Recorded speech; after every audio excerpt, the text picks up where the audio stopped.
এটা হলো পূজা কক্ষ। এটা এই রুমটায় এরা পূজা করতেন, মহিলারা এখানে পূজা করতেন। এই যে কক্ষগুলো দেখছেন, এই যে কক্ষগুলো দেখছেন, এখানে দেবীর মূর্তি থাকতো।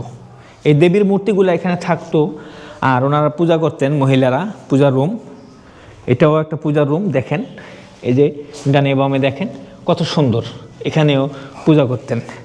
ধূপ মোমবাতি আগরবাতি জ্বালিয়ে এরা এখানে পূজা করতেন।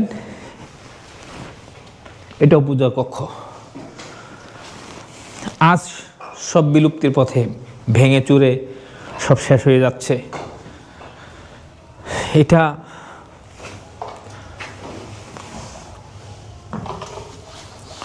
কাঁটাতারের বেড়া দিয়েছে যাতে কেউ এখান দিয়ে পড়ে না যায়। এখানে নাকি দুর্ঘটনা ঘটেছিল, মানুষ কয়েকজন নাকি এখান থেকে পড়েও গেছে, যার জন্যে লোকে মুখের শোনা যেখান থেকে লোক পড়ে গেছে, যার জন্য এখানে কাঁটাতার দিয়ে আটকায় দিয়েছে।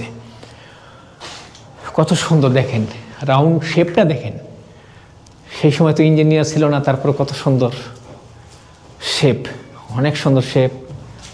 এবং এখানে করা দেখেন সেই আমলের কয়েকশো বছর আগের করা, এখন অবিচল আছে, কালের সাক্ষী হয়ে দাঁড়িয়ে আছে তেওতা জমিদার বাড়ি।